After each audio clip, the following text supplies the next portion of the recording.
Muy buenos días a todos los participantes en este webinar que le hemos denominado lo que debes conocer de la nueva reforma a la Ley de Contrataciones Públicas. Este es un tema sumamente interesante y en unos minutos, en unos segundos voy a compartir algo de información de los expositores. Lo cierto es que recuerdo yo, eh, José, Manuel y la licenciada Lutrell, yo recuerdo que hace poco más o menos un mes y medio, 2 meses, un mes y medio, 2 meses, estuvimos conversando sobre este tema incluso con las autoridades que tienen que ver con esta temática. Hoy lo retomamos y lo vamos a hacer con José Mulino de Sanjuría Asociados, que la vez pasada, perdón, fungió como moderador, pero hoy es speaker principal. Y también contamos con Manuel González Caballero, especialista en contrataciones públicas y gobernanza, que también va a ser, nos va a ayudar muchísimo en el tema de cómo la transparencia es un elemento fundamental para que este sistema goce de la credibilidad que debe gozar. Yo sí quisiera pues que explicarles un poquito el formato. Vamos a tener una presentación en PowerPoint y en esa presentación José va a estarla desarrollando y por supuesto que Manuel va a estar contribuyendo con él, así que van a estar avanzando en conjunto. Ellos van a tener unos 45 minutos de exposición y después vamos a tener un periodo de preguntas y respuestas donde la licenciada Lutrell va a recoger las preguntas que ustedes las van a poder escribir allí, en la oportunidad que tienen de escribir ahí en el Zoom, y ella las va a formular. Estamos muy complacidos por la presencia de ustedes aquí esta mañana. Gracias por elegir este webinar para participar. Sabemos que es un tema muy importante para las compañías, poder tener claros todos los elementos relacionados con poder participar en contrataciones públicas. Así que a nombre del presidente Leinadier, de la Junta Directiva, también a nombre de, ¿por qué no?, de la licenciada Lutrell, ¿verdad?, que dirige uno de los departamentos más importantes de la Cámara en materia legal, en asuntos jurídicos, y también de la ingeniera González, que usted técnicamente siempre es el soporte principal de nosotros aquí. Yanel, muchas gracias a ti y a tu equipo. Y sin más, le pedimos a José. José, por favor, puedes iniciar con gusto. Gracias por participar una vez más y por esa deferencia que tienes con la Cámara de siempre estar allí anuente a dar lo mejor de ti en beneficio de la membresía, porque al final lo que buscamos es que los miembros tengan información actualizada sobre los temas y este tema, que es un tema algunas veces controversial, eh, es un tema pues que vamos a dar a conocer en la mañana de hoy. Gracias, José. Bienvenido también, Manuel, y adelante. Hola, buenos días a todos. Gracias por estar aquí con nosotros. Gracias a Manuel por aceptar participar con nosotros. Más que nada vamos a ver hoy los aspectos más relevantes introducidos en la reforma de la Ley 153 del 2020 al texto único de la contratación pública. Si bien es cierto, es una reforma amplia y que abarcó muchos temas, muy probablemente no podemos, por temas de tiempo, tocarlos todos aquí, pero vamos a ver los más importantes y cuál era su razón de ser, ¿no? Los principales cambios que hubo, considero que lo más importante que tuvo la reforma fue la promoción nacional, incentivar lo que es la promoción nacional a través de la micro, las pequeñas y medianas empresas, las empresas nacionales en temas de construcción, las empresas locales para compras menores y los bienes y servicios de origen nacional. A ver, Manuel, si te acuerdas cuando se estaba trabajando la reforma, la razón, ¿no?, de introducir este tipo de principios, ¿no?, de promover a las empresas locales en nuestra legislación. Sí, ahí puedo hacer, gracias José y buenos días a todos y todas. Puedo hacer referencia a que desde la administración pasada se venía revisando el tema de la posibilidad de construir un mercado para las empresas nacionales de diferentes dimensiones y en diferentes áreas, como obra pública, infraestructura pública, bienes y servicios, también tomando en consideración los acuerdos internacionales que Panamá tiene firmado, ¿no? Entonces, en razón a esto, Panamá tiene unos montos negociados en los acuerdos de promoción Los comercial. famosos umbrales, si no me equivoco, ¿no? Los umbrales, que para bienes y servicios son $177.000, y para infraestructura pública, obra pública, son 7 millones de dólares. Entonces, podríamos, dentro de esos umbrales, podríamos dar una especialidad, y en derecho comparado, esto es algo que pasa, una práctica que pasa en todos los países de la región, que existen las licitaciones nacionales y que son las que más se utilizan. En el caso de Panamá estaríamos entrando en esa misma dinámica, porque son las licitaciones, la mayor cantidad de licitaciones. Por el monto, ¿no? Por Sí, el monto. porque tenemos que ver que en el caso de las micro y pequeñas empresas, el beneficio, bueno, es cuando participen en contrataciones menores o licitaciones hasta $50,000, que tienen su beneficio. Las empresas nacionales, que es el artículo 11, que vendría siendo para la construcción de obras que no sobrepasen los 5 millones, porque ese era el umbral permitido, comentó Manuel anteriormente. Y con esto lo que se busca es que una vez la ley me determina que se considera una empresa nacional y me da unos 3 supuestos que debes cumplir.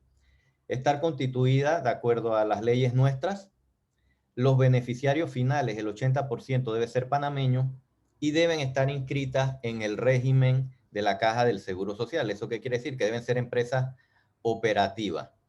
Y si vemos en el tema de movimiento, de infraestructura en el Estado, creo que, no sé si me equivoque, Manuel, que conoce la cifra, creo que ese es un monto muy significativo del presupuesto del Estado en obras de infraestructura con menos de 5 millones de dólares por proyecto. Sí, se está hablando de que dentro de ese umbral de empresas nacionales y locales que se le está dando, es más del 80% de las licitaciones que realiza el país. En presupuesto obviamente no es la mayoría del presupuesto, porque un megaproyecto de infraestructura se lleva gran parte del presupuesto del país, pero a nivel de cantidad de licitaciones sí, es más del 80%.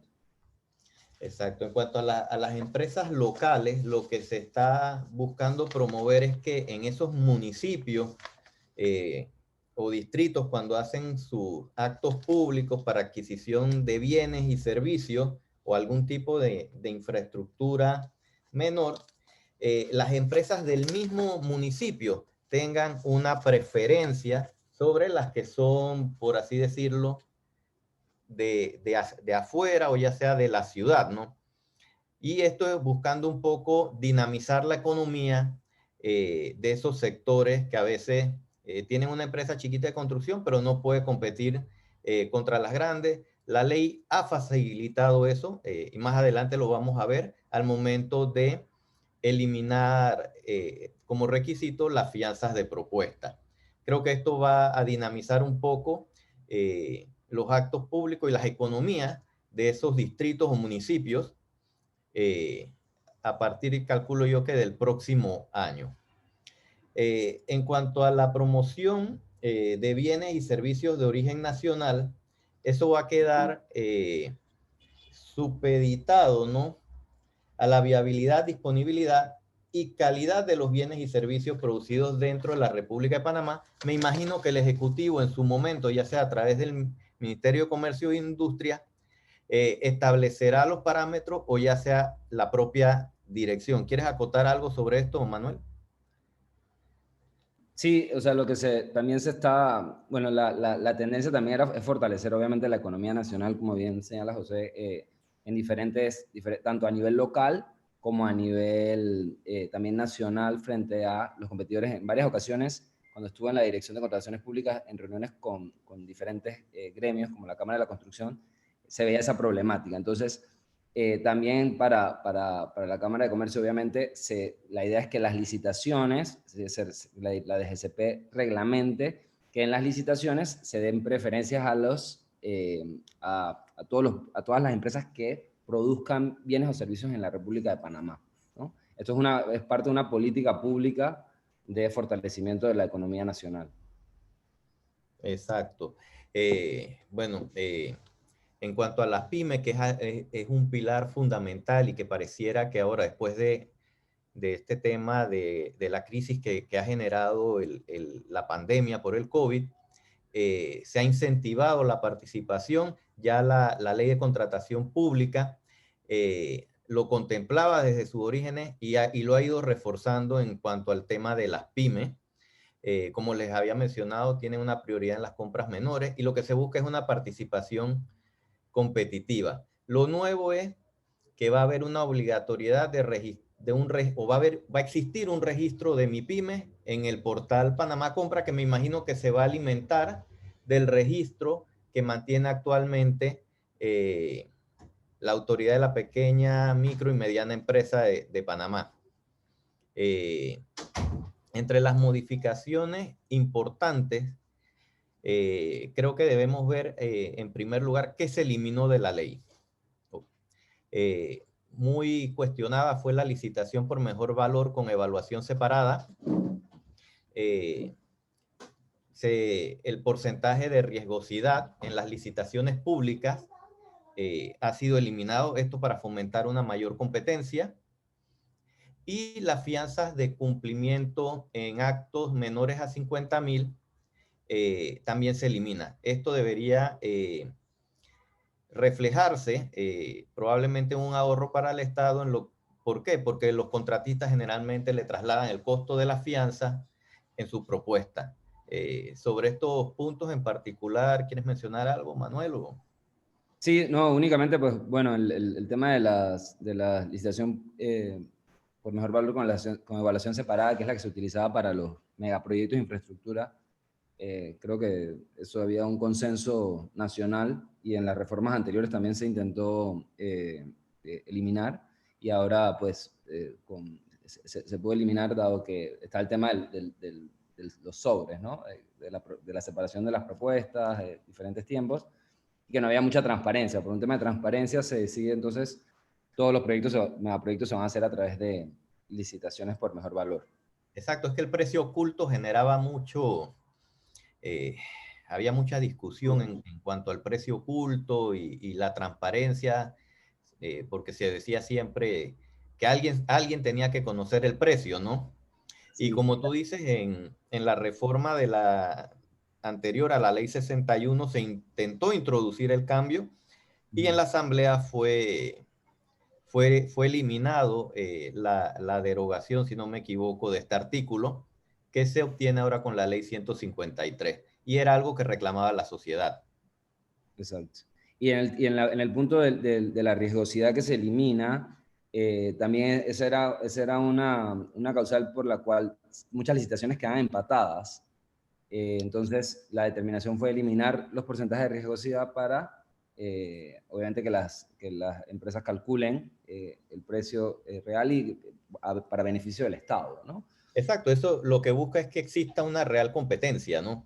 Porque en principio, si yo hacía una licitación pública, los contratistas y todos los que vemos los proyectos de contrataciones, nos acostumbramos a que, bueno, como es licitación pública, todos vamos al mismo precio y al final era la suerte la que decidía quién se le adjudicaba el acto público, ¿no?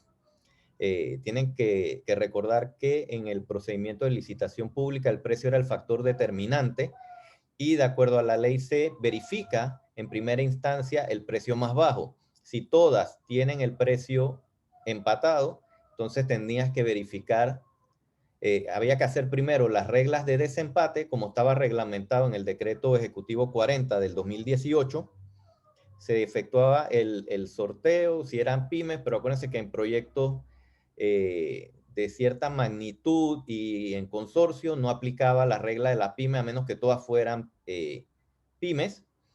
Después venía la mejor oferta y había un criterio que no puedes bajar el precio porque no podías bajarlo porque caías en riesgosidad. No sé, Manuel, ahí creo que era así, ¿no? Sí, sí, sí, o sea, te eliminaban. Exacto.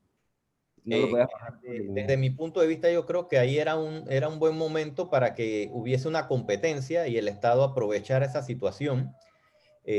Y después venía el tema de los dados, ¿no? Entonces ya las empresas iban al sorteo y de acuerdo al que obtenía el número más alto, quedaba primero en el sorteo, ese se evaluaba y así sucesivamente, hasta que llegaba la adjudicación. Y claro, siendo un sistema así donde todos pensaban que todos cumplen, estos actos se enredaban mucho por la cantidad de reclamos que se presentaban por parte de los proponentes, ¿no? Sí. Eh, Aparte, podría agregar ahí que había una tendencia de que todas las licitaciones se iban por riesgosidad del 10%, porque el anterior lo había hecho así, históricamente se estaba tirando el 10%. No hay claridad cómo el Estado calcula los precios también, entonces creo que al eliminar la riesgosidad, el servidor público va a tener que ser mucho más precavido de cómo está calculando su precio de referencia, obviamente porque a veces tuvimos casos cuando estábamos en la DGCP que las licitaciones se iban una diferencia abismal en el precio calculado por el Estado. Hablamos de 30, 40 millones de dólares. Y si pones una riesgosidad del 10% y las empresas pueden ofertar por debajo de 30 millones, es un perjuicio para el Estado, ¿no? Entonces, solo con eliminar la riesgosidad, esperamos que también haya algún tipo de ahorro. También entendemos una parte de lo que señala muchas veces el sector privado es que puede ser que empresas tiren un precio muy bajo, entonces ahí ese es el único riesgo que tiene que considerar el Estado, de que qué pasa si alguien tira un precio ilógico de $10, $50 para una licitación grande. Exacto, que antes se hacía para buscar compensar a través de las adendas. Exacto. En materia de transparencia, sobre todo lo que tú manejas de infraestructura, ¿qué es la recomendación de los organismos internacionales al respecto? Bueno, es muy variada, es muy variada. La recomendación real es que poder tener, si el Estado quisiera, el precio de riesgosidad, pero no como una obligación, ¿no? O sea, el poderlo manejar, ni que exista un porcentaje como teníamos en Panamá, que era el 10%, que no lo decía ninguna normativa, sino que era por uso, ¿no? Entonces, sí, a veces se pone, hay muchos países que no establecen precio de referencia. Si vas al Banco Interamericano de Desarrollo, el Banco Mundial, ni siquiera se habla del precio en primera instancia, primero se evalúa todo lo demás y cuando ya se selecciona, entonces se negocian los precios. Nosotros en Panamá todavía no tenemos servidores públicos con capacidad, digamos, de negociar precios. Creo que hacia allá debemos ir, hacia la profesionalización de la carrera de comprador estatal para tener esa capacidad, obviamente, que manejan otros organismos. No en todos los países existe riesgosidad, pero sí existe onerosidad. Entonces esa consideración de derecho comparado sí se tuvo y se mantuvo obviamente la onerosidad. Así es. Mira, otra modificación importante es que se elimina la presentación o aportación de todos los documentos que sean emitidos por las propias autoridades del Estado.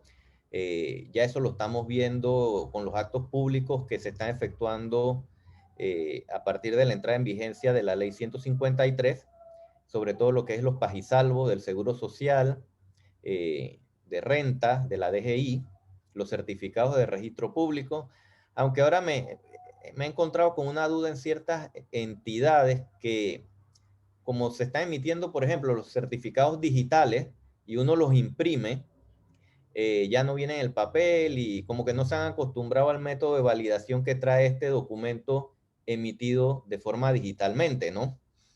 Eh, los propios documentos o certificaciones que emite la DGCP ya no se tienen que aportar porque están en el sistema y ellos lo validan automáticamente, como las acciones nominativas o el registro de proponentes. Y creo que han cambiado, estuve leyendo estos días un pliego, la redacción de cómo se aporta ese documento. Es importante porque como vamos hacia la simplificación administrativa, sobre todo en materia de contratación pública, a partir del 1 de enero del 2021, todas las propuestas van a tener que ser enviadas de manera electrónica a través del sistema o del portal Panamá Compra. ¿Algo que mencionar al respecto, Manuel? ¿Cómo lo Sí, o hacen? sea, eso es algo que tengo pendiente de varias administraciones, que es el procedimiento desde creo que desde las últimas reformas de dos gobiernos atrás, ya la ley decía que tenía, o sea, que se primara por el procedimiento electrónico. Ahora hay un compromiso más fuerte, se ha estado trabajando en la simplificación, en la conexión, de que no se tenga que aportar una copia de cédula. También escuchamos a la ministra de Gobierno queriendo hacer simplificación en los temas notariales, que creo que también es importante, para reducir costos en las propuestas, que al final son reducciones en los costos tanto de los proponentes como del Estado, del precio que paga por los actos públicos, ¿no?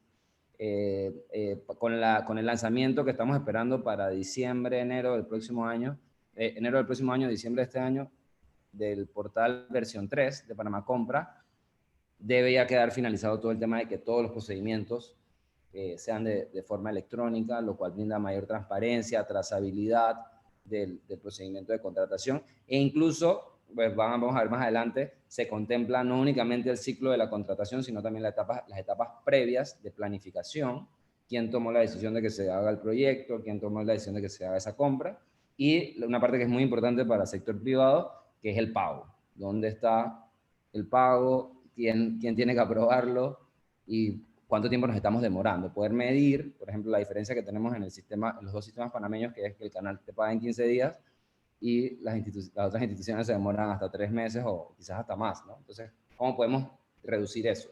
Y Bueno, esto lo permite el método acuérdate electrónico. que para eso se incluyó o se reforzó el tema del reconocimiento de los intereses moratorios, eh, pero las empresas han encontrado, como quien dice, la piedra en el camino al momento de que se lo reconozcan por parte de las entidades licitantes y entiendo que esto obedece más que nada es por un tema presupuestario, más que una negativa de reconocerlo como tal. Sí, eso es un tema que hace que los procedimientos, de hecho, si lo midiéramos bien, en Panamá las cosas por ahí no las tenemos en cifras tanto, nos daríamos cuenta de que eso hace que los procedimientos de contratación sean más costosos, precisamente porque es más riesgoso yo como empresario contratar con el Estado. Entonces, si yo puedo reducir la cantidad de riesgos en que me paguen a tiempo, que me paguen mis intereses moratorios y no tengo que acudir a una empresa de factoring, por ejemplo, los precios de los procedimientos deberían por defecto bajar, ¿no? Porque es menos riesgoso contratar con el Estado panameño. Pero no sabemos cuánto todavía, qué tan riesgoso es contratar con el Estado. Y lo podríamos comparar versus el canal de Panamá, ¿no? Eso, si tuviésemos cifras, pudiéramos compararlo fácilmente con un sistema paralelo e incluso con medicamentos de la caja. ¿Qué tan riesgosos son los tres? Pues se manejan tres modos distintos, ¿no? Y ver qué podemos hacer para ir mejorándolo, ¿no? Hacia el que esté Si te mejor. das cuenta, en el tema de medicamento, independientemente que no te he contemplado dentro de la ley 22, eh, a un procedimiento, una gestión de cobro amparada bajo ley 22, el procedimiento interno de presentación de gestión de cuentas es muy similar, o sea que donde se demora es en la tramitación administrativa, que pienso yo que está alejada un poco de los parámetros de la ley 22. Sí, bueno, y ahí tocamos un tema álgido que es el pendiente de esta ley y de las varias reformas anteriores, que creo que es la incorporación de medicamentos de la Caja de Seguro Social en la ley de contrataciones públicas, ¿no? Eso todavía no Sí, se ha logrado. es un pendiente, pero mira, como dato curioso, ¿no? Ahora con la pandemia han tenido que utilizar la ley 22 a través del procedimiento especial de emergencia para lo que es adquirir todos los insumos médicos quirúrgicos, por ejemplo. Entonces, ahí vemos que el discurso de que la ley 22 era mucho más lenta para adquirir esto, eh, al final no era consono con la realidad, porque tú, para adquirir de forma rápida, tuviste que irte a los procesos o al procedimiento que establece la propia ley 22, ¿no? Y si fuese que no estuviesen desabastecidos, todavía la temática de ver qué se hace con la Caja de Seguro Social y los medicamentos nace producto del desabastecimiento que tienen con el régimen que utilizan actualmente. Si no lo tocan, si estás condenado a hacer lo mismo, vas a tener el mismo resultado, ¿no? Correcto.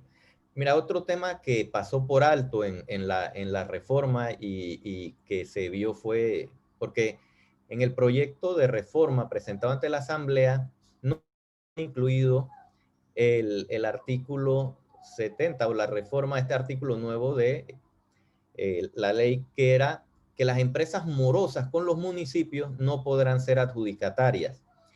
Y esto le establecía una obligación a los municipios de mandar un listado de las empresas morosas a la Dirección de Contrataciones Públicas. Y si hay una empresa licitando en un municipio y mantiene morosidad, no se le puede hacer la adjudicación hasta que cancele la misma. Este artículo entiendo que fue demandado de inconstitucionalidad. Ya se pronunció el procurador de la Nación en el sentido de que está de acuerdo, porque la forma como se presentó no cumplió con las reglas establecidas en la Constitución para la formación de leyes, porque al parecer entró no en el primer debate, sino después del segundo debate, y en el segundo debate fue rechazado y de repente en tercer debate aparece el artículo. Entonces creo que actualmente eso está en proceso de cualquier interesado comparezca y presente sus alegaciones. Así que, pero Y sí he es escuchado importante. casos de que lo están aplicando, aparte. Ah, Ya he escuchado casos de que sí. se están pidiendo, sí. Mira que no había escuchado nada todavía de que lo estuviesen aplicando. A nivel local, se han valido Pero para es empezar a... preocupante porque eso va a limitar un poco también la participación y podría ser utilizado también de forma negativa para bloquear a ciertos contratistas que tuviesen algún tipo de deuda en estos municipios. Eh, la, la ley incorpora la cláusula arbitral. Eso fue una lucha que estuvo el SECAP y el SESCOM y todos los colegas que se dedican al arbitraje de que se pudiese incorporar eh, una cláusula arbitral en los contratos. Bueno, ya la ley 153 la contempló y hay que cumplir ciertas reglas. La sede tiene que ser en Panamá y es en idioma español. Me parece que esto es una forma, sería rápida y eficiente para solucionar algunos conflictos que se dan de interpretación, sobre todo en los contratos complejos de infraestructura, eh, a veces por razón de pliegos que son ambiguos o difíciles de interpretar y el contrato no lo incorpora, pero se incluyó ya la posibilidad de incluir el arbitraje como medio de solución de conflictos en contratos con el Estado. Eh, la puerta siempre estuvo abierta por la vía constitucional, ahora la ley lo materializa y solo queda esperar la reglamentación de cómo sería, pero las reglas que rigen son, creo que es de la ley del 2013. Eh, Manuel, en el derecho comparado se permite el arbitraje o no en contratación pública. Sí, sí, sí se permite. Las legislaciones más modernas lo permiten. O sea, las últimas reformas en varios países lo han estado incorporando. Nosotros teníamos ese pendiente. Creo que es un método muy importante, una opción que deben de tener las partes, ¿no? Y que es más eficiente, más rápido. El sistema de justicia más rápido. Exacto, es más, hay otras legislaciones más avanzadas que tienen los dispute board para solucionar los problemas de ejecución en contratos de infraestructura Sí, en Estados Unidos. eh, y que sería algo bueno de contemplar a futuro, incluirlo en nuestra ley de contratación pública en la parte contractual, ¿no? Sí. Que es donde generalmente hay mayor conflicto al momento de interpretar el contrato, el pliego de cargo y la oferta. Así es. Otra modificación, bueno, la tienda virtual, ahora sí se va a llamar el catálogo. antes teníamos los convenios marcos, se surtía un catálogo electrónico de bienes y servicios, ahora el catálogo se llama tienda virtual. Se incorpora una fianza de acción de reclamo para los segundos reclamos ante la Dirección General de Contrataciones Públicas, el observatorio digital, la obligación de datos abiertos, la facultad que tiene la DGCP de destituir los servidores públicos.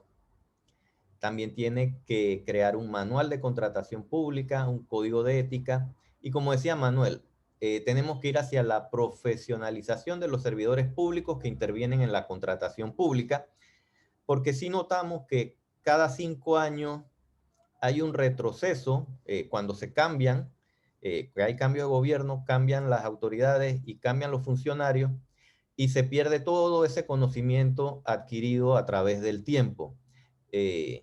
Creo que aquí Manuel tiene bastante material para ampliarnos de acuerdo a las políticas de transparencia, ¿no? Sí, es de suma importancia, o sea, las diferencias entre las instituciones que tienen menos reclamos, que sus contrataciones públicas son más rápidas, producto de que pasan los procesos de Contraloría. Son instituciones, y en el patio en Panamá, que vemos que no tienen rotación de los servidores públicos. Hablemos Tribunal Electoral, hablemos Canal de Panamá, los bancos estatales, que no tienen tanta rotación del servidor público y que el servidor público de contratación pública puede hacer una carrera.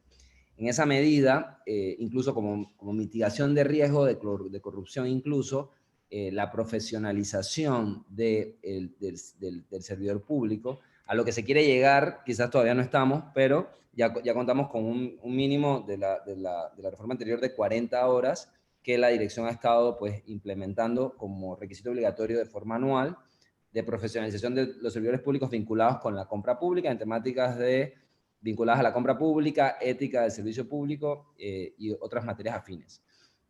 Para esto se están utilizando unos convenios con la Universidad de Panamá, la Universidad Latina y diferentes empresas que se dedican a la capacitación. Lo que se quiere llegar quizás es más parecido al sistema que tiene el Canal de Panamá o al sistema americano, que es un sistema de niveles de compradores estatales, quitándole responsabilidad quizás a un ministro de salud que es médico de aprobar un proyecto de infraestructura y poniéndosela a una persona experta profesional en la materia y que se dedica a ese proyecto de infraestructura puntualmente hasta su finalización. Entonces, nosotros hemos pasado a un sistema que era desde que el presidente adjudicaba los contratos públicos de infraestructura y contratos grandes al ministro de Economía y Finanzas, al director general de Contrataciones Públicas y ahora al representante legal de las instituciones. Pero nos quedamos en un punto donde la verdad tenemos que seguir elevando el nivel de profesionalismo del servidor público de compra pública y debemos ir pasándole responsabilidad a los compradores estatales y quitársela a los ministros. Así funciona el sistema americano, el sistema canadiense, el sistema inglés, pero para esto requerimos otras aristas que no es únicamente la ley de compras públicas. Tenemos que empezar a ver lo que nos está faltando en la ley de carrera administrativa también, porque es parte del problema de cada 5 años cambiamos gobierno y hay un cambio obviamente, de la mitad de los servidores públicos, ¿no? Y las condiciones en las que está un servidor público, incluso, de que no les prestan porque te piden 8 años en un banco para prestar una casa, o sea, afecta realmente la calidad y el nivel de compromiso y trabajo, la ejecución de su trabajo, ¿no? Y esto es un riesgo de corrupción, o sea, inmediato. Hay riesgo de corrupción si el servidor público que está ahí no tiene una condición normal como la tiene cualquier persona bajo un régimen laboral, ¿no?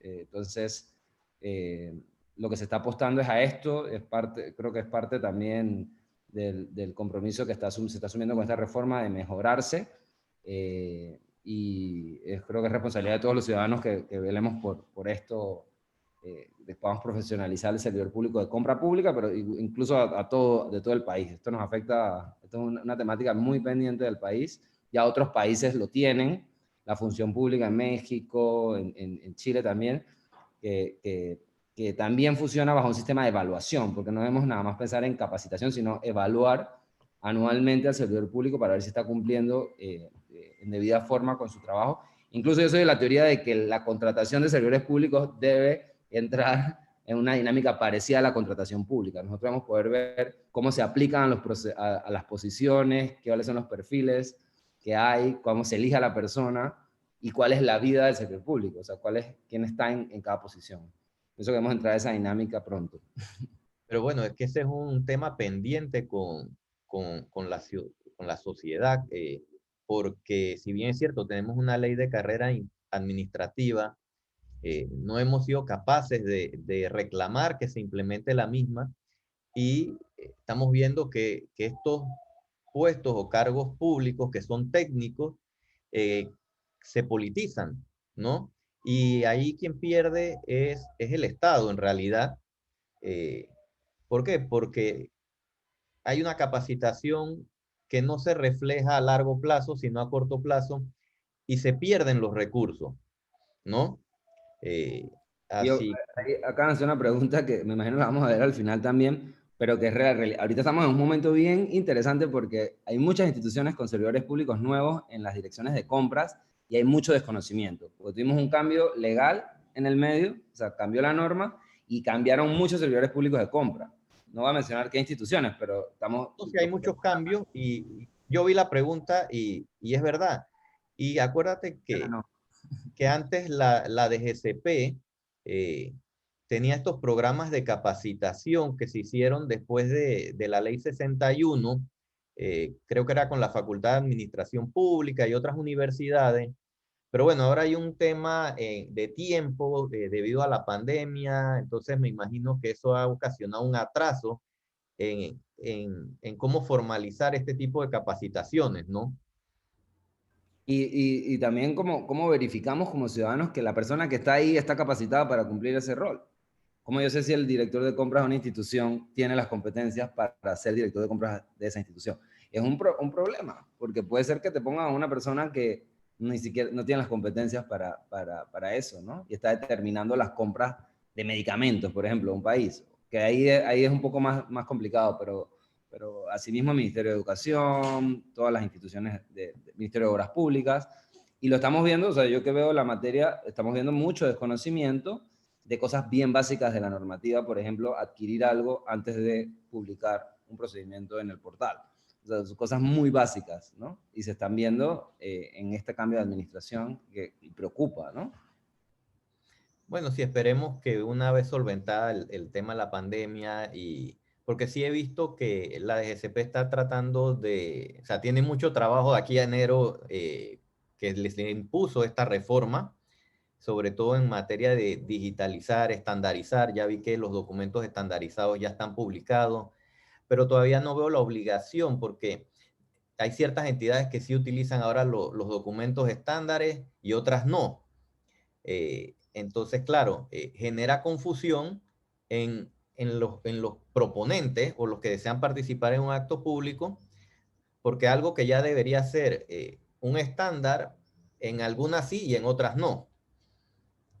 Y Pero eso eso es un de la incumplimiento de la que no sostenibilidad. lo está haciendo. O sea, y ahí está el tema, ¿no? La norma dice algo, pero a veces pasan otras cosas. Y ahí como ciudadanos, como sector privado, como conocedores de la materia, tenemos que ser fiscalizadores, contribuir en la fiscalización y decir, llamar la atención a la DGCP y decirle, no están utilizando y están obligados a usarlo, porque por normativa están obligados a usar los documentos estándares, ¿no? Correcto.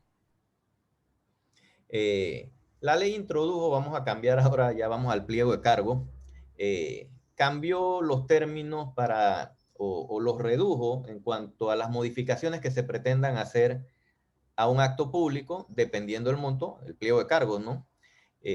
Si el acto es mayor a 10.000 y menos de 50.000, se puede modificar el pliego, los términos de referencia con una antelación no menor de 2 días hábiles. Eso no quiere decir que se dan los casos que la entidad publique un día antes una adenda o una modificación al pliego de cargo que conlleva la extensión de la presentación de la propuesta para poder cumplir con los términos que establece la ley.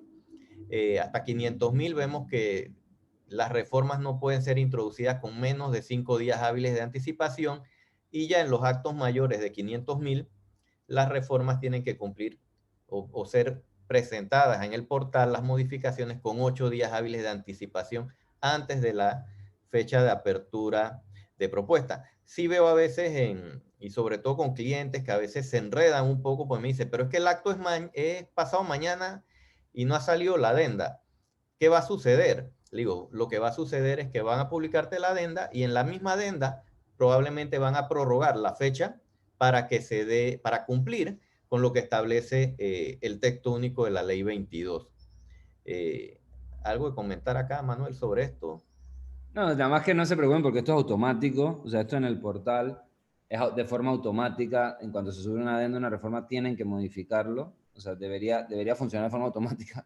Siempre ha sido así, me imagino que el equipo de informática de la DGCP lo está haciendo de esta forma, o sea que los términos normalmente, obviamente que uno se asusta porque si tienes un día antes la licitación y no han tirado la adenda, es posible que te vayas con el pliego viejo, ¿no? Entonces ahí... Exacto, pero si sale la adenda, no hay que preocuparse, pues lo que sucede es que viene una posposición del acto para otra fecha más adelante, De forma cumpliendo con los automática. términos que establece la ley. Sí.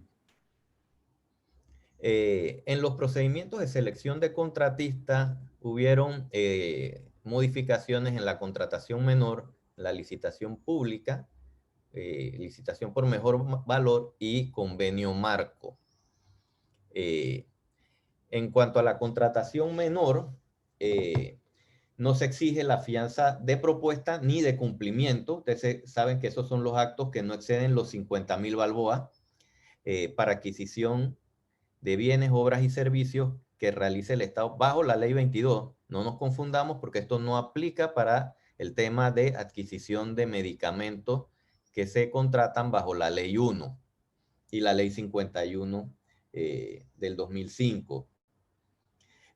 También está la obligación de que las entidades tengan que contratar preferentemente a una micro y pequeña empresa, siempre que su precio propuesto no sea mayor en un 5% con relación a la empresa que no sea MIPYME. Originalmente creo que estamos hablando de un gap de hasta 25%, pero en la asamblea eso se bajó y quedó en un 5%. Pero se está beneficiando a ellos en las compras menores a las pymes o MIPYMES y las empresas locales cuando las realizan los municipios. En cuanto a la licitación pública,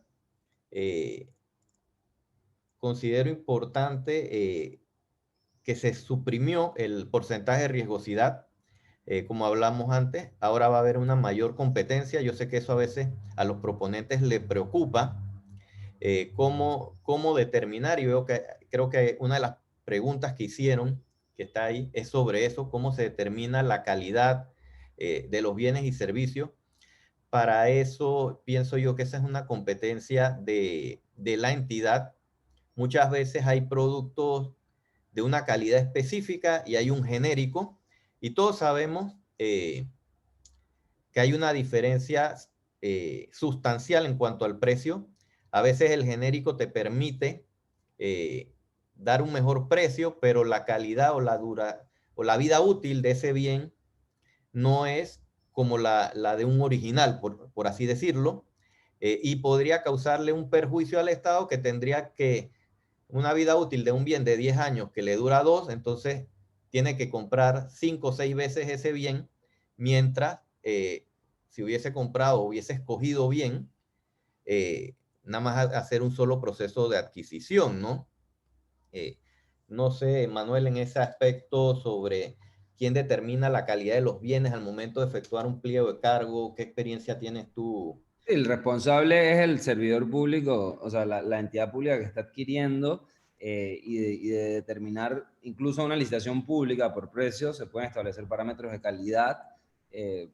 Para eso hay, pero bueno, volvemos al punto del profesionalismo. Si tengo un servidor público que no sabe cómo hacerlo, tengo un problema, ¿no? Entonces, Claro, pues, ahí, como sector privado, también es importante, o sea, el compromiso del sector privado de venderle cosas de calidad. Pero bueno, ahí entras en un tema de competencia. exacto. ¿Y cómo un funcionario, acuérdate que la ley establece que en los pliegos de cargo no puedo hacer referencia a marca, me explico? Entonces, ¿cómo determinar una especificación técnica específica de un producto de calidad versus un producto que no tenga la calidad y que un contratista inescrupuloso, por así decirlo, se quiera aprovechar de esa situación para beneficiarse del Estado. Sí, ahí es un punto interesante. En otras legislaciones eso de que el Estado no puede determinar la marca se ha superado bastante. O sea, eso se ha dejado como ver cuál es realmente el mejor valor por el dinero. En Panamá todavía tenemos el sistema que no te permite poner factores de marca, pero que hay momentos en los que hay que hacerlo, porque si tú tienes un carro Toyota, no le vas a abrir una licitación para motores de Nissan o Peugeot o de otra marca. O sea, hay veces que hay una excepción en eso. Y de la misma forma, si tienes una flota de autos, todos los repuestos van a ser para esa marca. Entonces sí hay un tema ahí que me parece que se puede ver, y hay muchos mecanismos con los cuales se puede agregar. La responsabilidad es lo importante, no recae en la Dirección General de Contrataciones Públicas, más ellos tienen una labor de fiscalización e información importante en este tema, recae en la institución, ¿no? Entonces, ahí quería hacer referencia también que hubo un cambio importante en licitación pública en referencia con mejor valor, que es los montos, que ahora la licitación pública es comprendida desde 50.000 hasta 500.000, dado que la licitación por mejor valor se mueve de 50.000 a 500.000, ¿no? Entonces, un montón de actos públicos van a ser por precio, como era con la ley 56, quizás más orientados vamos a tener muchos actos públicos por precio, y ahí el Estado tiene que establecer las reglas bien detalladas para determinar la calidad, porque igual la idea no es bajar calidad, ¿no? La idea es que se establezcan desde las condiciones mínimas. Exacto. Y como la licitación pública, el precio es el factor determinante, y dado que ya no va a haber estos empates al eliminar la riesgosidad, la reforma redujo el tiempo que tienen las comisiones verificadoras para emitir su informe. Y en este caso estamos hablando de 2 días después que vence o precluye el periodo para subsanar las ofertas. Importante, también en la reforma, la subsanación solo es de documentos ahora presentados con la oferta. O sea que si usted participa en un acto público y no aportó un documento que fuese independientemente que sea subsanable, por ejemplo, eran 2 cartas de referencia bancaria y usted nada más aportó una, la que no se aportó, no es que puedo venir ahora como se hacía antes y la aportaba 2 días después. Ya esa ventana se cerró, y eso ¿por qué? Porque eso a veces beneficiaba a alguien más vivo que esperaba ver qué documento presentaba un proponente y para él entonces después presentar lo suyo, ¿no? Así que ahora solamente se puede subsanar documentos aportados con la oferta, y sigue existiendo la responsabilidad que si la entidad no te lo indica, tú tienes como contratista que subsanarlo si te diste cuenta de que adoleces de algún error. Como mencionó Manuel, la licitación por mejor valor sube, su rango empieza a partir de los 500.000, y más que nada está estructurada para proyectos o servicios complejos de infraestructura o servicios de tecnología. Así que ahí creo que los tiempos de evaluación también se mantienen. La única obligación que ahora tienen con la reforma es que si usted no está de acuerdo con el informe antes de presentar la acción de reclamo, obligatoriamente tiene que presentarle observaciones a la entidad licitante, y la entidad licitante tiene que pronunciarse al respecto. ¿Es correcto, Manuel, no? Sí, sí. Y lo que se quiere hacer es que haya una mejor... Siempre se ha querido, o sea, el sistema de compra pública funciona mejor cuando la entidad tiene buena comunicación con los proveedores, ¿no? O sea, porque a veces el servidor público tiene miedo de hablar con los proveedores porque van a pensar que es corrupto y viceversa.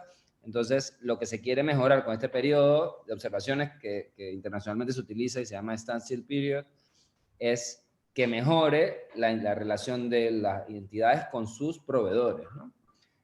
Hicieron una pregunta bien interesante, que es que al eliminar el porcentaje de riesgo, ¿cuál criterio utilizaría la entidad para ver si una oferta es riesgosa?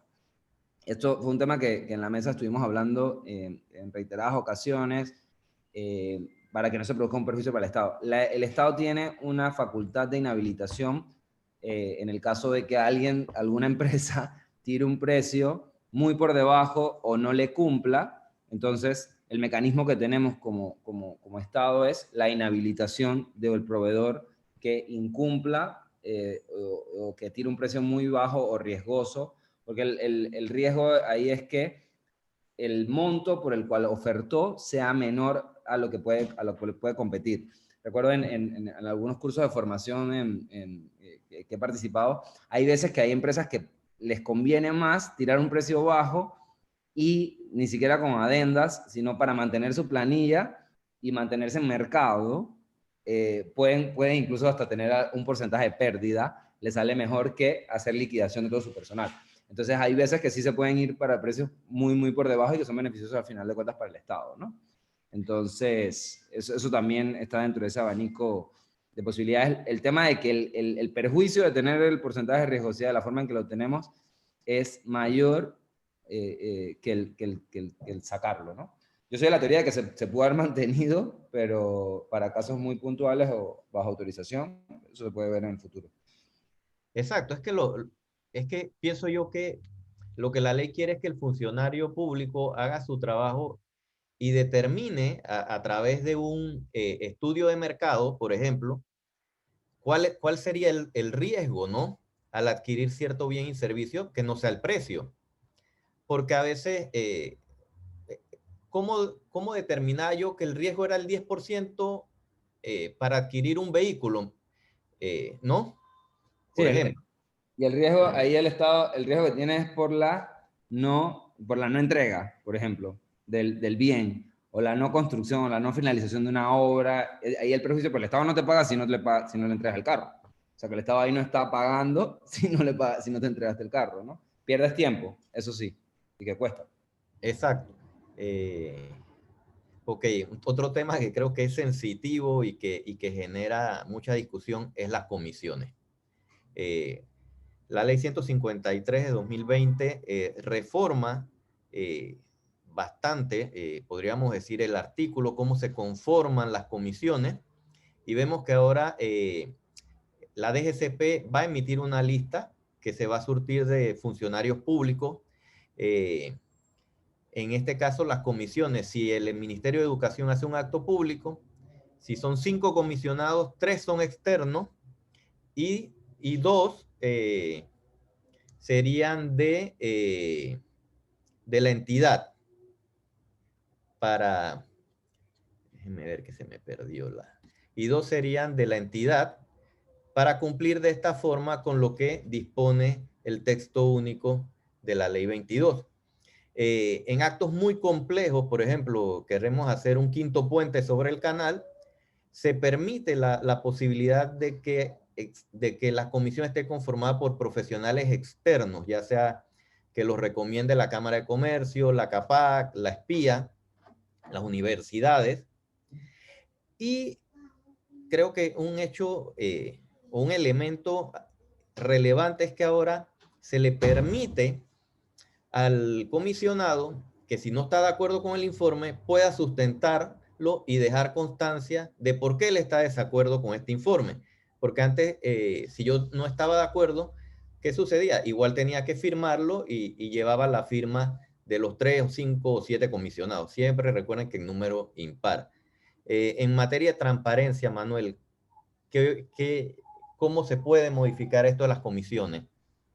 Bueno, la razón, yo creo que ahí eso fue también algo consensuado y que se buscó el mejor mecanismo. Lo que nos estaba pasando y el problema por el cual esto se modificó es porque teníamos comisiones con personal de la misma institución, siempre nombrado por la persona que adjudica, que es el ministro o el director de la institución. Y obviamente hay una dinámica de conflicto de intereses y que a veces incluso teníamos profesionales en comisiones que no tenían ni idea de la materia a la cual se estaba adquiriendo o contratando. Entonces, lo que se buscó es que vaya a la institución rectora, que es la DGCP, con listados aleatorios, como se tienen incluso en el tema de los jurados de conciencia, es más o menos como la dinámica, y que sea un método aleatorio. Obviamente es mucho más justo porque te asignan dependiendo de la materia y tu expertise. Tienes el perfil también vinculado con la profesionalización de los servidores públicos. Va orientado hacia eso y obviamente es un sistema más justo que para los abogados, para nosotros es como, y a veces también para los empresarios que dices, ah, mira, esta persona está vinculada con esta empresa y por eso lo pusieron ahí. Entonces, para evitar eso, que la persona que evalúa las propuestas tenga algún tipo de vinculación, se está haciendo a través de un sistema electrónico que los asigna, ¿no? Yo creo que eso es un gran avance y era uno de los cuellos de botella del sistema. Van a salir otros, pero ese es uno. Actualmente, bueno, se está utilizando el sistema como estaba contemplado antes de la reforma, porque también a partir de enero se debe estar implementando esta nueva modalidad para la designación de las comisiones. En cuanto a las adendas, el texto modificó, considero yo, dos elementos importantes. Solo puedo modificar hasta 25 del monto del contrato, el 25%, y ya se establece la obligación de continuar la obra, porque siempre este tema ha generado un debate entre los contratistas. Es que se venció el contrato, no me pagas, siendo una obra pública que va destinada a satisfacer un interés social, ya sea una escuela o un hospital. En teoría, el contratista no puede suspender la ejecución, acondicionarlo a recibir el pago. Y entonces esto el legislador intentó de ya dejarlo claro, porque estaba este vacío en la norma y no se sabía si podía salirme o tenía que continuar. Ya la ley establece claramente que tienes que seguir en la obra. Lo que no me dice es que bajo qué nivel de ejecución o de avance tengo que estar mientras soluciono este tema administrativo. Ahí es bien importante también ver la parte, me parece, José, que del sector privado, porque a veces, o sea, la ley puede decir que termina el proyecto, pero si tú estás insolvente porque el Estado no te paga, no lo vas a continuar y te vas a dar a quiebra. Entonces, ahí tenemos que ser muy cuidadosos, me parece, también ver la parte del sector privado, por qué está insolvente. Y muchas veces es por el incumplimiento de pago del Estado.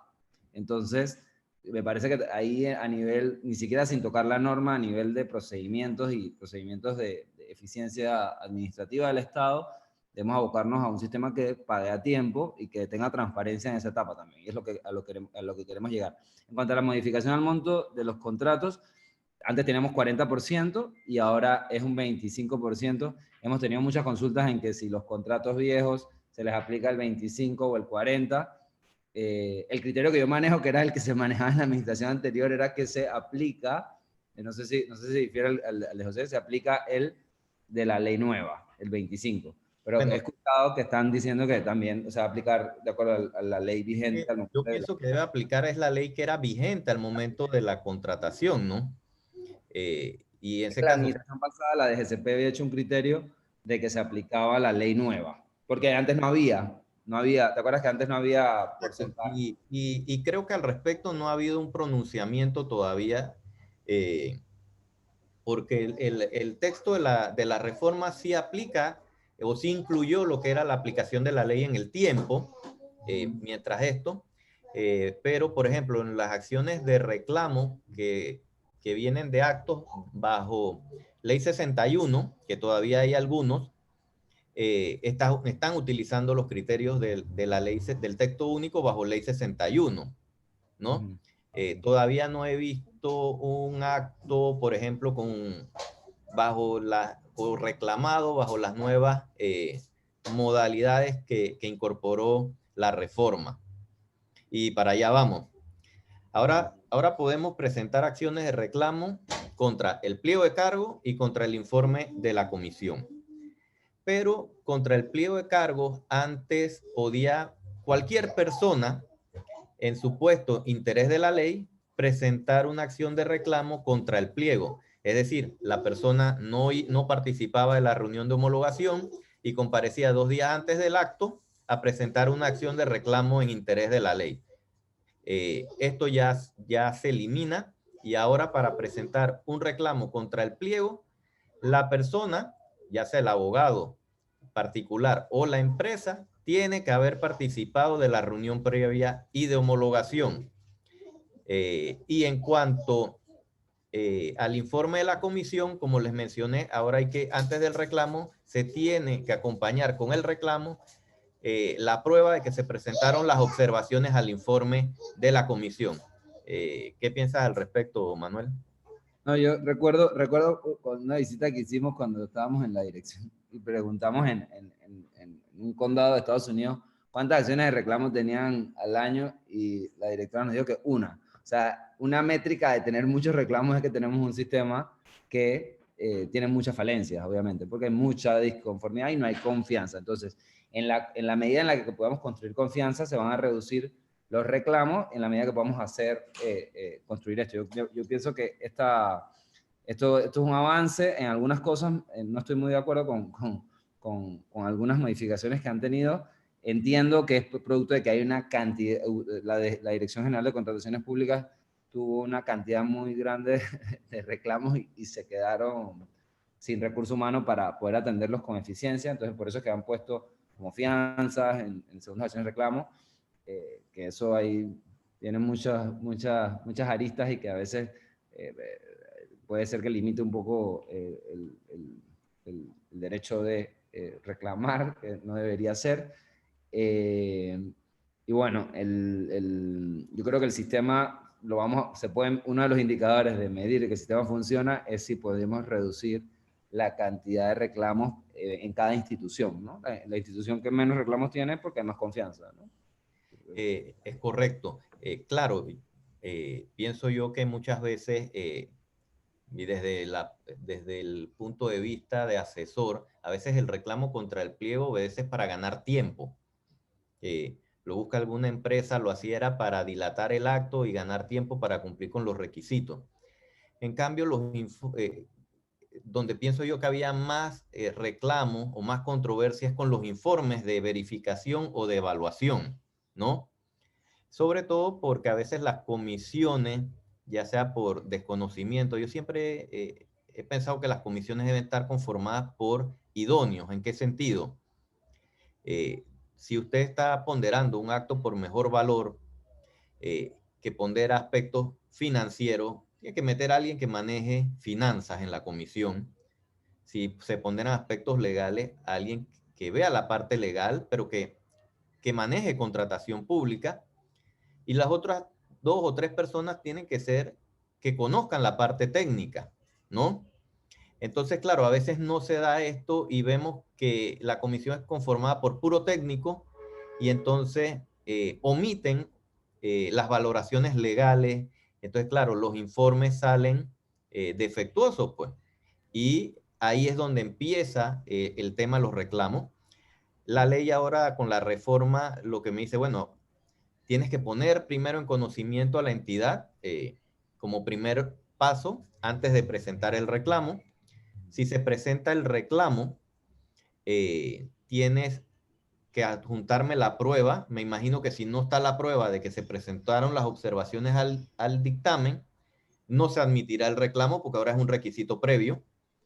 Y de ahí viene, porque la acción de reclamo puede ordenar que se anule o se modifique el informe, ya sea total o parcialmente. Entonces, ¿qué sucede en caso de que si resuelve anular el informe y la comisión se ratifica y no obedeció los temas o las órdenes que le impartió contratación pública, ¿no? Entonces, ¿cómo actúo yo en este segundo reclamo? Creo que la ley me da la salida y me permite presentar en este caso un reclamo sin la fianza. Pero si la comisión ratifica y justifica, de acuerdo a lo que dijo contratación pública, y quieres ya interponer una segunda acción de reclamo, entonces sí tendrías que presentar tu fianza de acción de reclamo y además el que fue perjudicado con la primera acción de reclamo y el segundo informe, que era el beneficiado originalmente, ese sí tiene la libertad de presentar una acción de reclamo sin consignar fianza de acción. esas Están son los... contestando lo de la reunión de homologación, de si el abogado tiene que estar en la reunión de homologación. La empresa tiene que... Bueno, el abogado también. En estos días participé en una homologación y me llamó la atención que había un abogado, fue virtual y ponía licenciado tal en interés particular. Y así constó en el acta. Por si alguien quiere presentar reclamo. Esa, me imagino que alguien adelantándose ya quedase cubierto de que el abogado participó en la homologación y iba a presentar el reclamo. Me llamó la atención porque ya ese colega había visto que ha metido otros reclamos en interés particular, ¿no? Sí, ahí lo importante es que sí, pues para mí también, como tú decías, hay muchos avances. El tema de que sea electrónico es muy importante. Quizás los que estamos en la capital no nos damos cuenta, pero todos los que están en el interior, tener que traer eso a Panamá, a una persona que está en Bocas del Toro, representa un gasto que se podía haber hecho de hace rato de forma virtual, ¿no? Entonces yo creo que eso es un gran avance también. Y que sea sobre el pliego después de la homologación me parece importante, en el caso de que haya homologación, producto de que le das el chance o la oportunidad a la institución de corregir, ¿no? Y le das el espacio a la DGCP de fiscalizar, que también al estar abocada la Dirección de Fiscalización a resolver tantos reclamos, No se da abasto. Oportunidad de fiscalización previa. Entonces no tienen tiempo. Exacto. Es que no se da abasto porque imagínate cuántas entidades públicas tiene el Estado y cuál es el personal de fiscalización. Y tú lo conoces, pues tú tuviste ahí y no se da abasto para resolver toda la cantidad de reclamos en el término que desde mi punto de vista es corto, el que establece la ley. Sí, estamos hablando de 152.000 actos públicos y 10 abogados en la Dirección de Fiscalización. O sea, imposible que tienen que resolver reclamos y fiscalización previa. Esos números jamás van a dar, ¿no? Exacto. Pero bueno, ahí ya es un tema administrativo que ellos tendrán que ver cómo lo solucionan. ¿Por qué? Porque a la DGCP hay que darle mayor recurso para que pueda cumplir con ese rol fiscalizador. Tanto, no solo en los reclamos, sino en la etapa previa que creo que ahorita mismo ellos no pueden fiscalizar por esa capacidad o falta de recursos de fiscalizar los pliegos antes de que salgan. Y ahí está el punto tecnológico de la reforma, que son los datos abiertos. O sea, una vez podemos meter datos abiertos y tenemos el sistema de banderas rojas o red flags, debería ser con Machine Learning que se fiscalice. O sea, ya eso en muchos sistemas está así. O sea, un indicador de que el precio varió mucho un año con otro, ya te da un método más tecnológico también y eficiente. Exacto. Bueno, como les mencioné, los requisitos previos y la fianza que es del 10% del precio de referencia. Habrá que ver, pues me imagino que será muy similar a la fianza de recurso de impugnación. Hay que ver cuando se reglamente la misma y saquen el modelo, ¿no? Hasta ahora no lo he visto. Bueno, en cuanto al Tribunal de Contrataciones Públicas, se le incluyeron más funciones. Ahora conoce tanto la apelación contra la resolución del contrato, el recurso de impugnación, las acciones de reclamo no resueltas por la DGCP, que creo que eso es, no sucede o no es habitual. La DGCP, a pesar de la falta de personal y recursos, contesta en tiempo. Y ahora se le incluye que conozca de las apelaciones de las sanciones contra los servidores públicos. El plazo para resolver, si es un tema estrictamente jurídico, son 10 días hábiles y un plazo máximo de 30 días hábiles ya cuando hay aspectos técnicos que discutir. Es importante porque Exacto. estaban dilatando. Antes se dilataba mucho, eran hasta 60 días hábiles. Y si había que pedir o hacer una práctica de pruebas o pedir una verificación, como hacía el tribunal, porque estaba dentro de sus funciones, por ejemplo, que la UTP se pronunciara, a veces la UTP se demoraba más de los 60 días que establece la norma, ¿no? Ya con esto, por lo menos, se establecen unos topes, unos límites máximos de tiempo, que era lo que le preocupaba a las entidades, ¿no? Que se fuese dilatando y que es una de las críticas que ha tenido siempre la ley 22 y dice que los tiempos son muy largos, pero tienen que entender o comprender que esos términos se establecieron para cumplir con los tratados de promoción comercial en su momento, que establecía que si participan empresas afuera, tienes que darle los tiempos necesarios para que puedan activar la jurisdicción. ¿Correcto, no, Manuel? Sí, y son los tiempos mínimos que se manejan en todos los países. Creo que es también por lo que nosotros teníamos un sistema, porque ya con la nueva ley no lo tenemos, que es un sistema internacional. Todas las licitaciones son internacionales, entonces se habían abocado esos términos. Yo creo que Sí, ahora vamos a poder hacerlos más eficientes al tener las licitaciones. exacto. La ley era una ley muy, muy amplia y todas las licitaciones eran, como tú dices, abiertas tanto a nacionales como empresas internacionales. Todavía lo son, pero bueno, hay unas preferencias obviamente para fortalecer la economía nacional y local. Yo creo que igual nosotros somos muy críticos del sistema, pero nosotros tenemos un buen sistema. O sea, yo dentro de mi rol regional lo comparo siempre con otros sistemas. Panamá tiene la mejor infraestructura de América Latina, número por número, y tenemos un sistema muy eficiente de compra pública, pero queremos ser los mejores, ¿no? Entonces, al profesionalizarnos creo que es el siguiente paso. Exacto. Y bueno, siempre hay aspectos que mejorar como toda norma, porque las normas tienen que ir evolucionando en el tiempo. O sea, no nos podemos quedar desfasados y sobre todo en contratación pública, yo pienso que la tecnología va a ser vital en las próximas reformas, sobre todo lo que es Machine Learning y el blockchain, con lo que es los informes, revisión de pliegos de cargo y todo esto. Por mi parte, quiero agradecerles a todos ustedes por haber estado con nosotros. Ahora se va a conceder el derecho para que hagan las preguntas. Manuel, muchas gracias para que me acompañes acá resolviendo las preguntas que veo que son bastantes. Y claro, como mencionó Julio, este es un tema muy, muy complejo y abarca para más todavía, pero tratamos de cumplir con el término y el tiempo y hacerles algo de una manera sencilla y didáctica. Así que muchas gracias a ustedes por habernos acompañado el día de hoy y procedemos entonces a lo que serían las preguntas y respuestas. Buenos días a todos nuevamente. Gracias, José. Gracias, Manuel, por esta presentación tan dinámica. Se nota que estamos jóvenes todavía y que se puedan hacer presentaciones pues, que lleguen a todo el mundo y que de esta forma virtual sean amenas. Y en un tema tan importante como es la contratación pública. Hay preguntas que yo sé que ya ustedes en la marcha respondieron. Los primeros fueron de riesgosidad, que más o menos a la eliminación, y contestaron pues. No sé si ustedes en este tema también puedan añadir algo más de lo que creen que, porque sé que señalaron en su momento que pues en algunos casos pues hace falta ese porcentaje, pero pues se eliminó.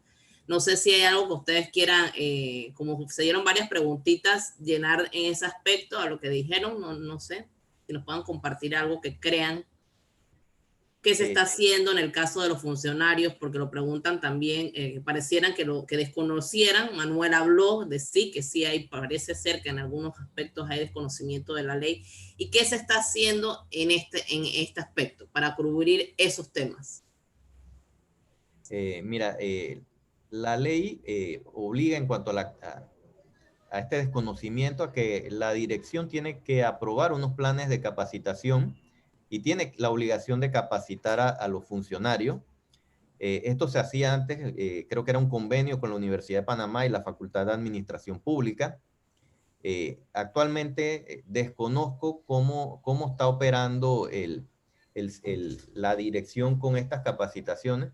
Creo que es un poco complejo por la situación actual del país, pero eventualmente tienen que darse por eso mismo, porque hay mucho desconocimiento actualmente en estas entidades donde los cambios son constantes.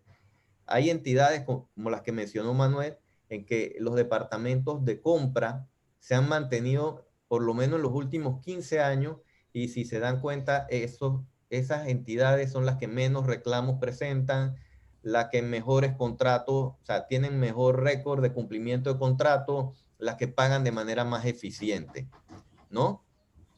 Pero eso se debe, ¿por qué? A que el recurso humano está profesionalizado. Sí. Algo que me gustaría agregar es la función del sector privado, ya que tenemos asistentes del sector privado, en el proceso de también, dada la realidad que tenemos de que hay desconocimiento en el sector público, en la parte de compras públicas, ustedes sí conocen de la normativa, ustedes sí se capacitan, entonces, ustedes como sector privado también el poder quizás hacerle recomendaciones, conversar con el servidor público, decirle, mira, esto no es así, esto se debe hacer de esta forma, porque estamos en el gap este de cambio de gobierno y nos cayó la pandemia, aparte, y hubo muchos cambios. Yo todavía estoy viendo mucho. Normalmente lo que pasa es que pasa el director de compras de la Caja de Seguro Social, se va al Tribunal de Cuentas y se van rotando. Eso es lo normal, eso es lo que yo he visto en las últimas administraciones, pero ahora sí ha habido cambios y he visto que han puesto personas que por ahí no tenían experiencia en algunas direcciones de compras. Entonces, sí vamos a tener que cumplir una función como ciudadanos y conocedores de la materia en nosotros contribuir a la formación, porque vamos a tener una brecha, yo creo que como de un año más, entre que los servidores públicos que están ahorita se formen en la ley anterior y de los procedimientos que están ahorita en ejecución y en la ley nueva, ¿no? Entonces, ahí sí es responsabilidad de todos hacer que la norma se cumpla y nosotros como sector privado y conocedores de la materia tenemos un rol importante porque al final de cuentas esos bienes son los que nos van a impactar a nosotros y esas obras son las que van a pasar enfrente de nuestra casa. Entonces también ese rol poder cumplirlo. Existe la responsabilidad de cada servidor público de capacitarse en lo que tienen y son responsables de lo que hagan. Eso también, ¿no? Y con los planes de capacitación la GCP sí los sigue dando. Ahí está muy bien que la directora de capacitaciones subió Marlene Peralta, que tiene mucha experiencia, la directora de capacitaciones, y ahora está en atención al cliente, o sea que tenemos una persona ahí en la DGCP con muy buena formación y que están formando. Pero bueno, es una labor titánica. Ok. Una pregunta rápida, dice, si la persona ha realizado 2 reclamos ante la Dirección General de Contratación Pública y estos han sido rechazados por mero tecnicismo, dice la persona, ¿se establece en la nueva ley algo nuevo en cuanto a los reclamos? Sé que ustedes establecieron lo de la fianza y otras cosas ahí. Ok, mira, entiendo yo que son reclamos que fueron rechazados porque no cumplieron con la forma, ¿no? Como no hubo pronunciamiento en el fondo, podría proceder, pero ahorita mismo no hay un precedente de cómo la dirección ha actuado en estos casos, ¿no? Pero lo que veo es que a veces se pronuncian cuando niegan por forma, a veces se pronuncian también en el fondo. Entonces, si ya se pronunció en el fondo, yo creo que ya no te quedaría la opción de presentar nuevamente un reclamo, a menos que sea por una estricta formalidad legal que omitiste en tu acción de reclamo. Otra pregunta. En cuanto a cartas de distribuidor autorizado, ¿cómo se maneja? Pero es que eso no es un tema de la ley, eso es un tema del pliego de cargo. Y el pliego de cargo es el que le va a decir o va a indicarle a los proponentes cómo cumplir o cómo se va a manejar el tema de las cartas de referencia. Imagínense que la ley entrara a regular los requerimientos para todos los tipos de actos públicos. Entonces, ahí hay un margen de discrecionalidad que tiene la entidad licitante al momento de hacer su pliego de condiciones. ¿Por qué? Porque ella es la que va a exigir los requisitos que deben cumplir los proponentes de acuerdo a un estudio previo que debió haber hecho. Porque, por ejemplo, si yo quiero contratar para un puente, probablemente yo quiero una empresa que tenga experiencia haciendo puentes, a pesar de que alguien me pueda decir, no, es que es construcción y es ingeniería. Entonces sí, pero tú te has dedicado es a remodelar y el otro a hacer puentes. Entonces son dos experiencias dentro de un mismo rubro, pero que no son iguales. Entonces la entidad tiene esa libertad que le da la ley de exigir las condiciones y los requisitos para sus pliegos de cargo. Y ahí No sí sé yo me cuánto abocaría también estamos para ustedes como sector privado que si tienen algún tipo de reclamo, váyanse al principio de contratación pública, o sea, los principios que son los que marcan también más o menos cuáles deben ser las actuaciones en cuanto a los requisitos, ¿no? Porque a veces si te ponen algo muy, muy específico y está condicionado, obviamente puedes decir, mira, el principio de contratación dice esto, está afectando, limitando mi participación en el acto público, y así debería ser. con igualdad de proponentes, pero al final del día es la entidad la que tiene la disposición de exigir los requisitos. Y es como dice Manuel, siempre y cuando no menoscabe los derechos de los otros para participar. Ok, otra pregunta. Dice, declaración jurada e incapacidad legal para contratar. Hay instituciones que lo solicitan y otras no. ¿Qué es lo que procede? Esto es sencillito y esto se resuelve con la estandarización de los documentos. Estoy casi seguro que en los modelos estandarizados que ya tiene la DGCP en el portal está este tipo de declaración. Y ahí es donde hicimos el comentario que hay entidades que están aplicando lo que dicen los documentos estandarizados y hay otras que no. Entonces, ese es un rol fiscalizador que tiene que hacer la DGCP de obligar a las entidades a que empiecen a utilizar los documentos estandarizados. Y hay unos actos públicos, si no me equivoco, si no estoy muy desactualizado, pero si no me equivoco, las compras menores no te pide declaración jurada de medidas de retorsión. Exacto. Ni de Entonces, incapacidad viene legal. eso con Muy el monto básico los de requisitos. veces. Exacto. Ok. Dice, todas las empresas registradas con ANPYME, aunque ya haya pasado años y son empresas más grandes, siguen gozando el registro PYME. No Desde tengo mi- claro, dice, sigue, no tengo claro hasta qué monto de licitación puede participar una PYME.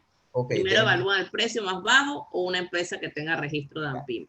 desde Hay mi dos. punto de vista, la ley que creó las pequeñas, las micro, pequeña y mediana empresas, establece unas condiciones para mantener el registro y te establece hasta qué momento tú eres una pyme, ¿no? A partir de cierto monto, tú pasas a ser una mediana empresa de facturación anual, ¿no? Y generalmente el registro de pyme se mantenía vigente por 2 años. Ahora va a haber un registro paralelo que va a tener la DGCP. Pero desde mi punto de vista, si ya tú estás facturando arriba de 2 millones, ya tú no eres pyme, aunque tú tengas un certificado de hace 10 años atrás. Te estarías aprovechando del sistema, que es lo que sucedía en los consorcios. Como teníamos el porcentaje de riesgosidad, todos íbamos empatados, pero yo iba en un consorcio con una pyme. Pero estamos hablando de un acto de 20 millones de dólares. Entonces no era cónsono con la realidad de una pyme. Y la ley 61 corrigió esto y lo ha mantenido la ley 153. Sí, y ahí sí también, nada más acotar que ya la DGCP yo vi en redes sociales hace unos meses firmó un convenio con ANPYME para esto, ¿no? O sea, para tener eso actualizado, porque la persona que hace la pregunta obviamente obedece a que la ANPYME, que es la que regulaba los registros de las empresas, no tenía el registro actualizado. Entonces, al ver esa problemática, se incorpora, como bien dice José, la DGCP entra en el juego y solicita, pues obviamente, las actualizaciones. O sea, la idea es esa, de que estén actualizados los certificados de ANPYME. Ok, otra pregunta. En cuanto a las listas de las comisiones, que voy a resumir un poco, se señala que son de forma aleatoria. Quieren saber si este es un sistema electrónico que lo escoge o cómo funciona. Ok, la DGCP va a tener una base de datos. Acuérdense que las comisiones tienen que estar conformadas por un número impar. El sistema te va a arrojar, si son 5, te va a arrojar, no sé, 2 de tu entidad y 3 externos que tengan la experiencia en el objeto de la contratación, pero tienen que estar registrados en esa base de datos que administra la DGCP. Hasta el momento no ha habido una reglamentación al respecto, pero me imagino que antes de que entre en vigencia este artículo, la dirección va a sacar el reglamento de cómo se van a conformar estas comisiones. Y por lo que he escuchado, ya están solicitando a las instituciones que manden a sus listados de profesionales que van a entrar en las comisiones, ¿no? Ok. Es lo que he escuchado. ¿Qué pasa en el caso que la adenda no se tramita y el contrato esté vencido en tiempo y es necesaria la adenda? Esa me la hubieran preguntado al despacho y les cobro. Mira, eso es sencillo. El contrato, por X o Y razón, ahora mismo hay una situación que se dio. En marzo se suspendieron las obras, los trabajos de construcción, y se reactivaron en septiembre. O sea, algunas obras fueron suspendidas, otras no, dependiendo del interés social o el nivel de prioridad.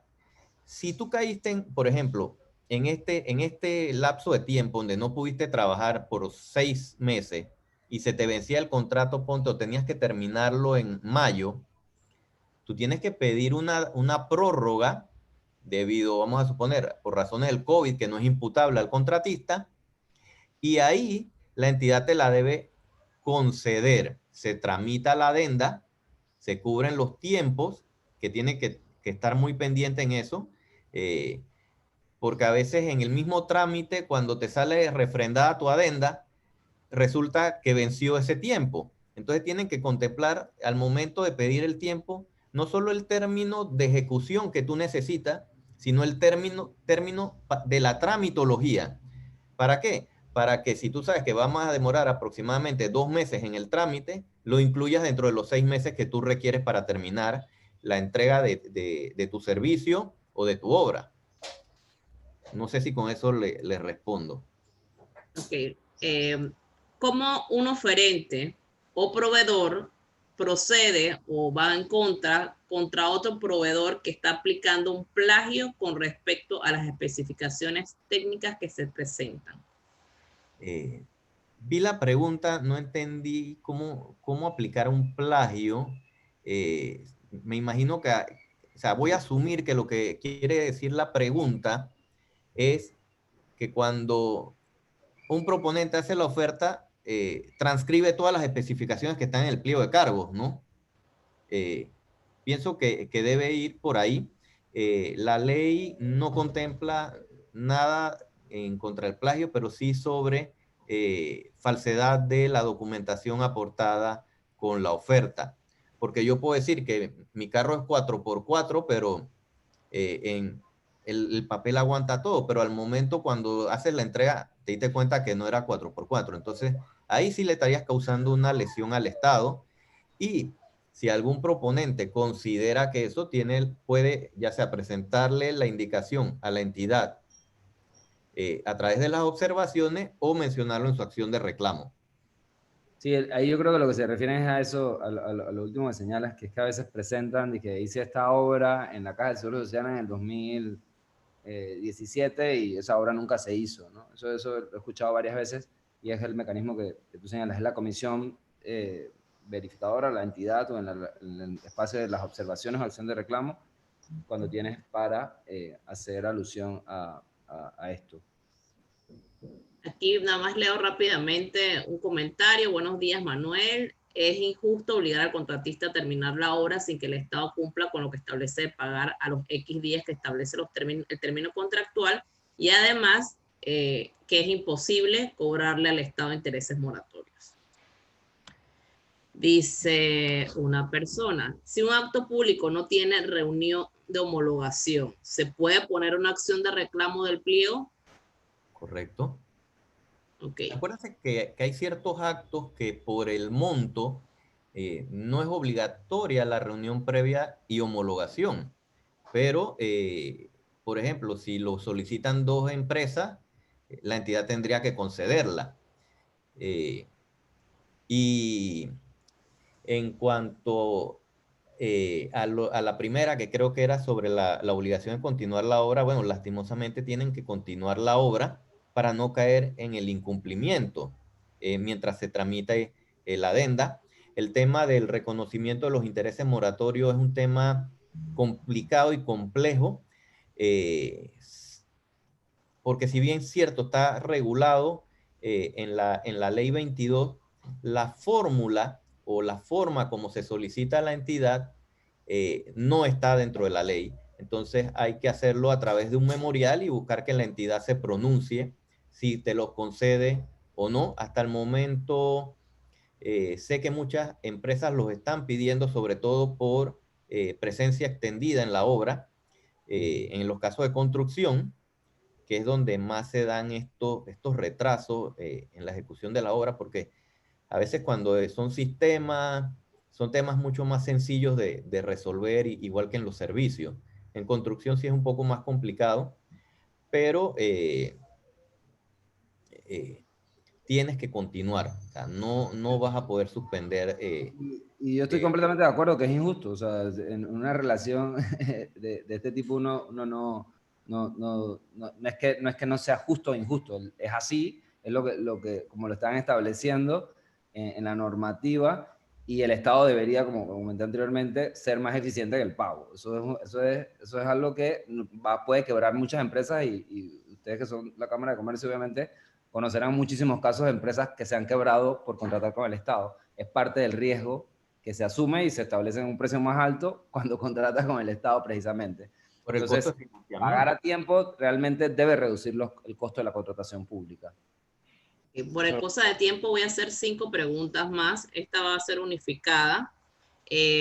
Habla sobre la acción de reclamo. Preguntan si debe ser solamente presentada por abogado, y además si se dio un cambio en el pliego de un punto que no fue tocado en la reunión de homologación. ¿Se puede poner una acción de reclamo? Ok, mira. La acción de reclamo procede contra todo acto ilegal o arbitrario que suceda dentro del procedimiento de selección de contratista. Entonces, hasta $50,000 no es necesario que la interpongas a través de un abogado. Todo acto mayor de $50,000, la acción de reclamo tiene que ser interpuesta por un abogado. La segunda parte, ¿me la puedes repetir? Que si en caso tal que en la reunión de homologación no se toque un punto y se dé un cambio, si es posible presentar una acción de reclamo.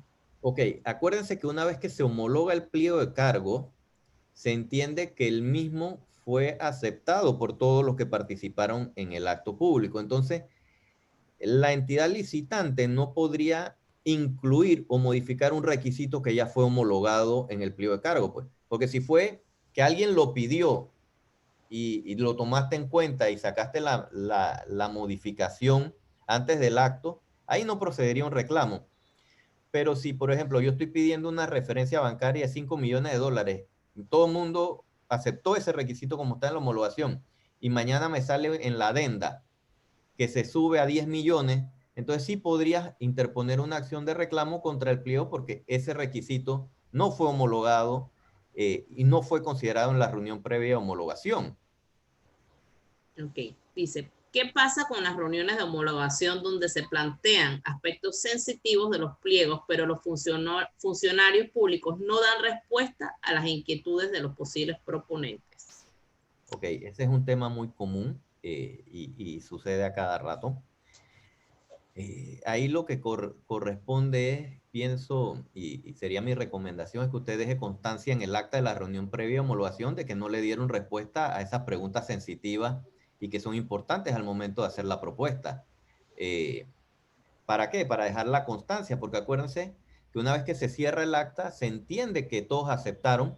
Y mira que esta semana alguien me mandó un modelo de que una entidad estaba enviándoles para que firmara, donde decía que aceptaban todo lo que había sucedido en la homologación y que no tenían ningún reclamo de lo mismo, pero me decían, pero es que la entidad no ha dado respuesta. Le digo, entonces tú tienes que manifestar que no dieron respuesta a tus preguntas o a tus inquietudes. Porque si no estás aceptando, al final es una aceptación, como quien dice, tácita de todo lo que se dio en esa reunión. Y lo que siempre se ha querido es que se pueda responder todas las preguntas dentro de la homologación. Pero a veces hay cosas que las personas que están participando como servidores públicos en la homologación no pueden responder porque no tienen competencia para hacerlo. Entonces ahí hay un temita, ¿no?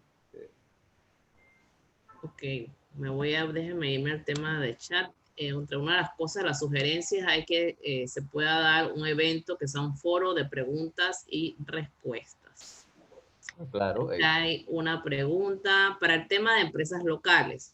También he visto pliegos que dicen lo siguiente: en caso de que alguno de los participantes en el acto público esté en desacuerdo con esta regla de protección a la participación nacional, deberá invocar el contenido de un convenio o tratado internacional vigente entre su país de origen y la República de Panamá que prohíbe este tipo de regla de protección a la participación nacional, en donde podemos encontrar estos convenios o tratados internacionales.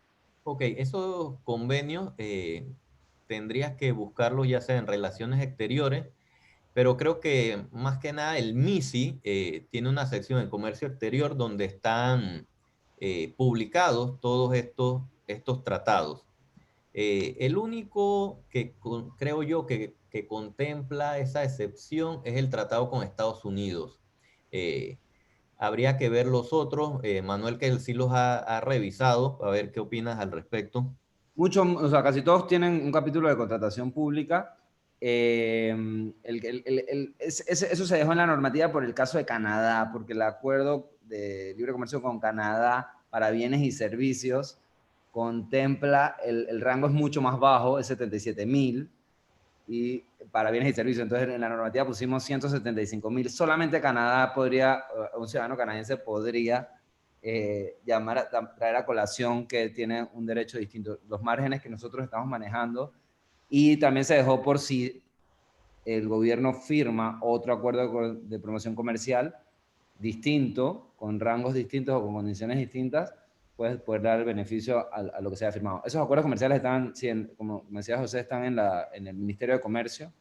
Ahí se puede acceder, ellos tienen toda una tabla que establece, y lo hicieron para contratación pública. Los principales son el de Singapur, el de la Unión Europea, Estados Unidos y Canadá, que tienen capítulos, y el de Corea del Sur, que creo que, no sé si ya se firmó, pero estaba para firmarse, también tenía un capítulo de contratación pública.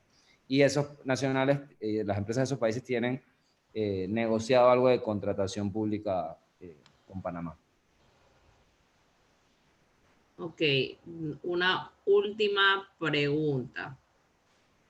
Dice, ¿hay algún aspecto de la reforma con los porcentajes de riesgosidad y onerosidad de la oferta? Ustedes ya mencionaron eso, pero no sé si la persona pues hace la pregunta porque entró un poquito tarde, ¿no? No sé si quieran terminar con algo de eso, que sé que lo mencionaron. En la licitación pública se elimina la riesgosidad, y en la licitación por mejor valor, que no hay riesgosidad, pero el precio tiene un valor determinado entre el 40 al 49, lo que se establece es un tope de onerosidad hasta el 20%.